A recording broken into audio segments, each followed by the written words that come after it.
አንድ ሰው ከዚህ ሆስፒታል ሪፈር ተደርጎ ለመድረስ ቀኑን ሙሉ 12 ሰዓት መጓዝ አለበት። ማህበረሰባችን ላይ ከፍተኛ እንግልት እና ስቃይ የሚደርስ መሆኑ በሰዓቱ እንደጀመረ ለብሔረሰብ አስተዳደሩ ላሉ ሁሉም ወረዳዎች ብቸኛና አንድ ሆስፒታል ሆኖ ሲያገለግል ነበር። አሁን ባለው ደረጃ ከፍተኛ የሆነ ችግር ውስጥ ነው ያለነው። እንደ ሆስፒታል ከዚህ ችግር ሊያወጣን የሚችል ሀብት መሰብሰብ አለብን።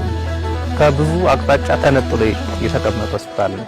የለየናቸው 7 ዋና ዋና በቦርድ ያጸደቅናቸው ተግባራቶች አሉ። አሁን ባለው ሁኔታ 114 ሚሊዮን ብር ማግኘትና መሰብሰብ ከቻል በአቅራቢያው ለሪፈርም በጣም ሩቅ የሆነ ሆስፒታል ነው። ሌላው ቢቀር አገልግሎቱን ሰርቪሱን ለመስጠት የሚያስፈልጉ ግብአቶችን ይፈልጋሉ። ተቋሙ ለአንዴና ለመጨረሻ ጊዜ ካለበት ችግር ወጥቶ ወደ ሪፈራል ሆስፒታል ሊያሻግር የሚችል ደረጃ ማድረስ የሚያስችል ብቃት መገንባት እንችላለን ይህን ሀብት ካገኘ።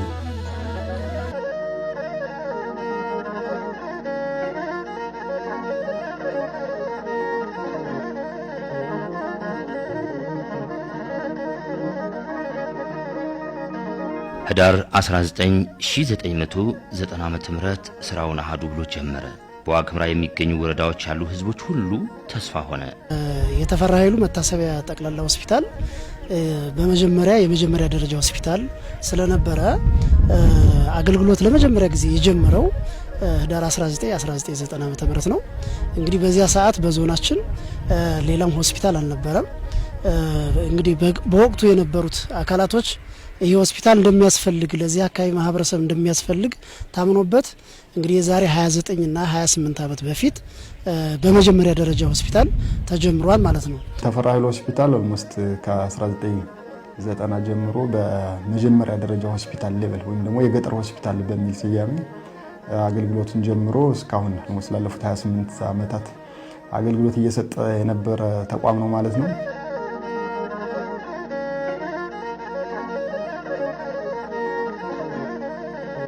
አንድ ለናቱ እየተባለ አንዱን እዛው ሲታደግ ሌላኛውን ባጎራባች ባሉ ሆስፒታሎች ሲልክ አንዳንዱን ደግሞ አዝናለሁ እያለ አመታትን ተጉዟል። ተፈራ ኃይሉ መታሰቢያ ጠቅላላ ሆስፒታል ይሄ እንግዲህ በሰዓቱ እንደጀመረ ለብሔረሰብ አስተዳደሩ ላሉ ሁሉም ወረዳዎች ብቸኛና አንድ ሆስፒታል ሆኖ ሲያገለግል የነበረው ከቅርብ ጊዜ ወይም ደግሞ ከ2008 በኋላ ደግሞ ኦልሞስት ሌሎች ፕራይሜሪ ወይም ደግሞ የገጠር ሆስፒታሎች መገንባት ሲጀምር ለነሱ እንዳማራጭ የሪፈራል ሆስፒታል ሆኖ እንዲያገለግል ወይም ደግሞ አጠቃላይ ሆስፒታል ሆኖ እየሰራ ግን ለነዘምቹ ከስር ላሉት ለነዝቋላ ለናምዶ ወርቅ ሆስፒታል መጋቢ ሆኖ እንዲሰራ የገጠር ሆስፒታል ሆኖ የሚያገለግል ያለው ለዞኑ ብቸኛ ሆኖ ነው ሲያገለግል የነበረው። የተፈራ ኃይሉ መታሰቢያ ሆስፒታል በዋግምራ ዞን ብቸኛው ሆስፒታል ነው።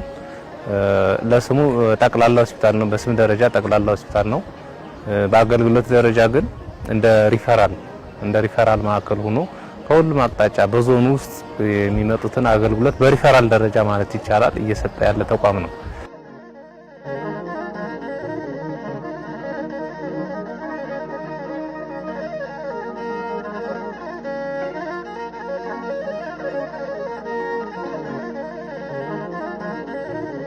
እንዳይሄዱት የለም ምን እየረገጡ እንዲሉ ክፉና ደጉ የሚታይባቸው የጉዞ ዱካዎች ሳይጠፉ መስከረም 1 2013 ዓመተ ምህረት ጠቅላላ ሆስፒታል ሆኖ ተሰየመ። ከዛ በኋላ ለረጅም ዓመታት በመጀመሪያ ደረጃ ሆስፒታል አገልግሎት እየሰጠ ቢቆይም ነገር ግን የክልሉ መንግስት ወይም ጤና ቢሮ ችግሩን አይቶ እሱ ብቻ አይደለም በዚህ አካባቢ ብቸኛ ተቋም መሆኑን በማየት ከመጀመሪያ ደረጃ ሆስፒታል ወደ ጠቅላላ ሆስፒታል ወይም ደግሞ ጀነራል ሆስፒታል እንዲያርግ በመወሰኑ ከመስከረም 1 2013 ጀምሮ በጠቅላላ ሆስፒታል አገልግሎት እየሰጠ ያለው ሆስፒታል ነው ማለት ነው። አሁን ጠቅላላ ሆስፒታል ከሆነ በኋላ ለዞኑ ብቸኛና አጠቃላይ ለ1.5 ሚሊዮን ለሚጠጋ የማህበረሰብ ክፍል እንደ አጠቃላይ ሪፈራል ተቀባይ ተቋም ነው ሲያገለግል የነበረው። በዚህ ሂደት ውስጥ ከተራ ወረሽኝ ቁጥጥር እስከ ከባባድ የሚባሉ ሕክምና የሚያስፈልጋቸውን ጉዳዮች ባለው አቅም ሲያክም ቆይቷል። ሆስፒታል ደረጃ መሟላት ያለባቸው በግብአት ደረጃ ለምሳሌ መድኃኒት ሊሆን ይችላል፣ የላቦራቶሪ አገልግሎት የምንሰጥባቸው ሬጀንቶች ሊኖሩ ይችላሉ። እንዲሁም ትልልቅ ማሽኖች ለላቦራቶሪ የሚያስፈልጉ ትልልቅ ማሽኖች ያስፈልጉናል። ከዛ በተጨማሪ የሰው ኃይል መሟላት ያስፈልጋል። ለምሳሌ ባለው ከረንት ባለው የሆስፒታል አገልግሎት አብዛኛው ሆስፒታል በስፔሻሊስት ደረጃ እንዲሁም በሰብ ስፔሻሊስት ደረጃ የተሟላ ነው። በአቅራቢያው ለሪፈርም በጣም ሩቅ የሆነ ሆስፒታል ነው። እሱ ብቻ አይደለም ግብአት በወቅቱ ለማምጣት የምንቸገርበት ሆስፒታል ነው። ስለዚህ አሁንም ከ3 ወር በላይ ሪፈር ቁሞ በራሳችን ማኔጅ ወይም ደግሞ አገልግሎት እየሰጠን ያለ ነው። ስለዚህ እንደ ጀነራል ብቻ ሳይሆን እንደ ሪፈራል ሆኖ አገልግሎት እየሰጠ ያለው ሆስፒታል ነው ማለት ነው።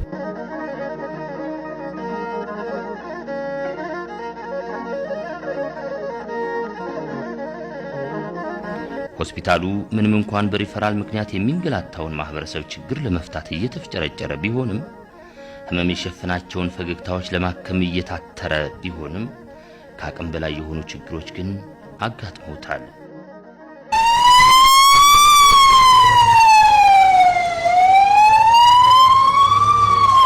ሪፈር በምንልበት ወቅት ማህበረሰባችን ላይ ከፍተኛ እንግልት እና ስቃይ የሚደርስ መሆኑ እሱ ብቻ አይደለም፣ በዋናነት ግብአት ለማምጣት መድኃኒት በወቅቱ ለማምጣት ሆስፒታሉ የሚፈልጋቸውን ነገሮች ለማምጣት በየጊዜው በጣም ብዙ አስቸጋሪ የሆኑ ሁኔታዎች የነበሩበት ጊዜ ያሳለፈ ሆስፒታል ነው። በነበሩ በጣም ብዙ አይነት ተፈጥሯዊና ሰው ሰራሽ ችግሮች ምክንያት በልኩ ወይም ደግሞ ተፈራይሉ ጠቅላላ ሆስፒታል በሆነበት ልክ የጠቅላላ ሆስፒታል አገልግሎቶች በመስጠት ሂደት ውስጥ ተግዳሮቶች ነበሩ።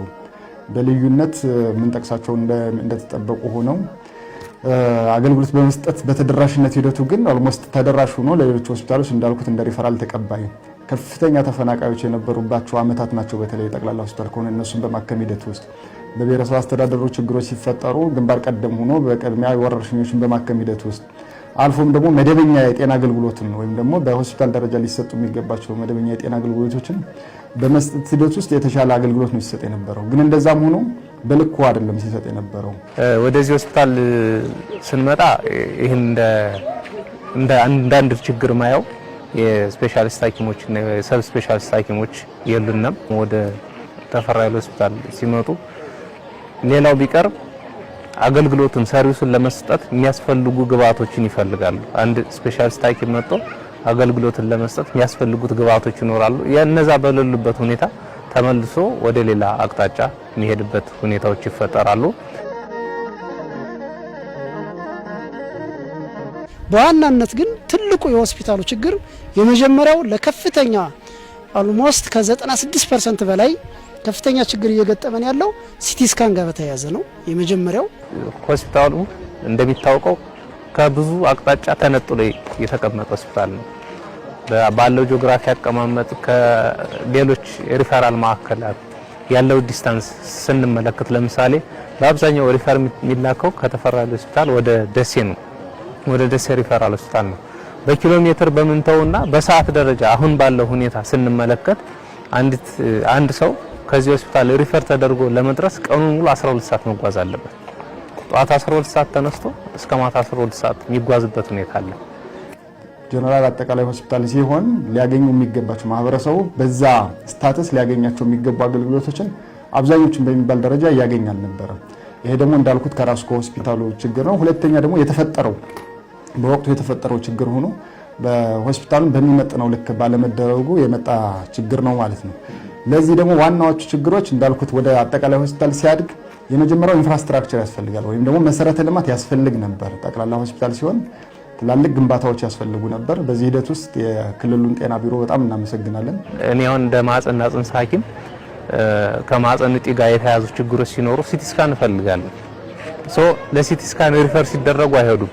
ባለው ሁኔታም ቢሆን እስከ ችግሩም ቢሆን እስከ ሪስኩም ቢሆን ኦፕሬሽን የምንሰራበት አገልግሎት የምንሰራበት ሁኔታ ይኖራል። ግን ወደፊት ያው እንደዚህ መቀጠል የለበትም። በዘመናዊ ሕክምና እንደዚህ አይነት በዘልማድ የሚሰጡ አገልግሎት መቆም አለባቸው። ከፍ ያለውን የጤና አገልግሎት ለመስጠት የሚያስችሉ ማሽኖች በተቋም ውስጥ አልነበሩ። ለምሳሌ እንደ ሲቲ ስካን፣ ኤክስሬይ በድግግሞች መበላሸት፣ እንደ ኢኮ የሚባሉ አይነት ሜዲካል ዲቫይስስ ወይም ደግሞ በጠቅላላ እዚህ ያሉ ሐኪሞች ተጠቅመውበት ሪፈር ሊያስቀሩበት ወይም ደግሞ ኢንተርቬንሽን ወስደው ሊያክሙበት የሚያስችለው ግብዓት ባለመኖሩ ምክንያት ቅድም እንዳልኩት አጠቃላይ ሆስፒታሉ ባለው ልክ በሳይዙ ልክ በአቅሙ ልክ አገልግሎት ሳይሰጥ ቆይቷል ማለት ነው።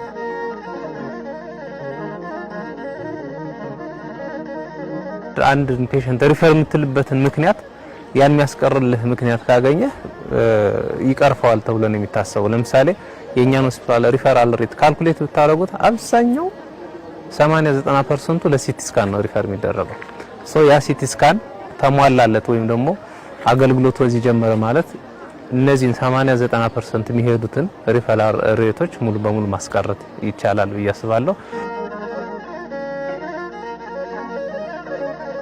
ገደልን የፈጠረ መንገድ አይነሳም ነውና ነገሩ።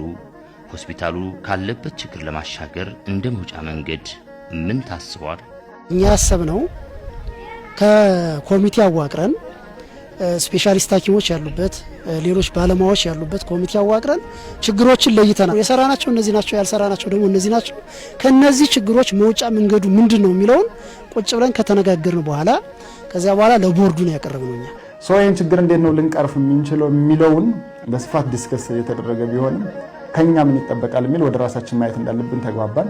ስለዚህ እነዚህ ባለሙያዎችን እዚህ ለማቆየት የተለያዩ ስልቶችን ተጠቅመን እስካልሰራን ድረስ ማህበረሰቡን ይህን ጉዳይ እስካላገዘን ድረስ አማራጭ ወዳለበት አካባቢ ባለሙያዎቻችን እየሄዱብን ስለሆነ በተለይ ሐኪም በጣም ከፍተኛ የሆነ እጥረት አለብን። ከዚህ ችግር ሊያወጣን የሚችል ሀብት መሰብሰብ አለብን። አሁን ባለው ሁኔታ 114 ሚሊዮን ብር ማግኘትና መሰብሰብ ከቻል ተቋሙ ለአንዴና ለመጨረሻ ጊዜ ካለበት ችግር ወጥቶ ኮንሲስተንት የሆነ በልኩ የሚመጥን አልፎም ወደ ሪፈራል ሆስፒታል ሊያሻግር የሚችል ደረጃ ማድረስ የሚያስችል ብቃት መገንባት እንችላለን። ይህን ሀብት ካገኘ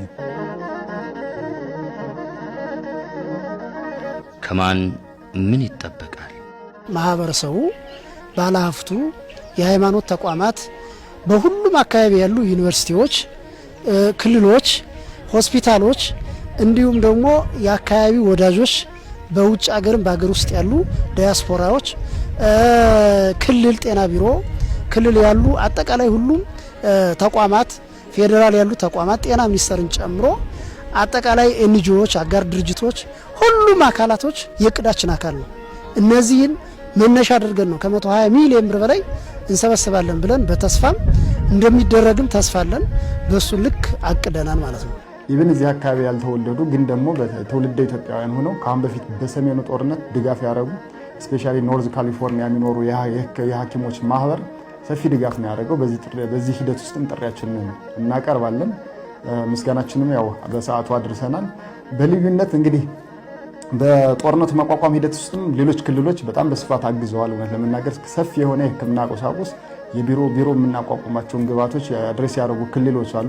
አሁን በዚህ አጋጣሚ አዲስ አበባ ከተማ አስተዳደርን ጨምሮ ጠቅላላ በአገሪቱ ያሉ ሁሉም ክልሎች ይህን አካባቢ በልዩነት ደግሞ ይህን ተቋም ማስተዋወቅ ከቻለ አሁን ቅድም ስንል እንደነበረው ሪፈራሉ ጋር ተያይዞ ያለውን ችግር የሚያስቀር ስራ እንዲሰራ እልፍ ሲል ደግሞ ማስተማሪያ ሆኖ ለአካባቢው ማህበረሰብ አማራጭ የትምህርት ተቋምና የምርምር ተቋም የሚሆንበትን እድል በመፍጠር ሂደት ውስጥ አስተዋጽኦ ስላላቸው በጥቅል ለሁሉም አካላት ጥሪያችን ማስተላለፍ እንፈልጋለን ማለት ነው።